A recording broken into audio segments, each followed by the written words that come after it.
जी किस तरह होया मामला सारा? अस्सलाम वालेकुम, बिस्मिल्लाहिर्रहमानिर्रहीम। सर जी ये तकरीबन 2 साल हो चुके हैं अग लगदियां। अचानक अपने आप बंद पेटियां दे अंदर अग कपड़ियां लग जानी, कोई समझ ना आनी।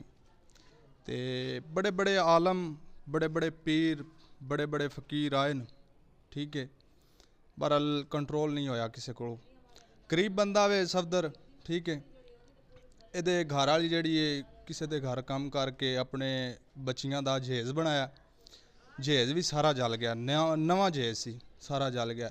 सफदर इकबाल आप जड़ा वो मजदूरी करदा है, फेरी करदा है, ते बड़े मजबूर हो गए सी। यकीन मनो असां क्यामत वेखी है, ठीक है, क्यामत वेखी है, बड़े मजबूर हो गए सी। इतना समान, इतना नुकसान, ठीक है। तो अलहमदुलिल्ला ये शाहरा नाल साडा राबता होया ते अल्लाह दे करमो फजल नाल उन्हां कुरान पाक इत्थे बयान कीता। होर कोई उन्हां जादू नहीं, कोई कुछ नहीं, कुरान पाक जिक्रे पाइंतन। ते अलहमदुलिल्ला अलहमदुलिल्ला अल्लाह दा बड़ा करम होया। हुण सन अग नहीं लगदी है, 2 दिन हो गए, ठीक है।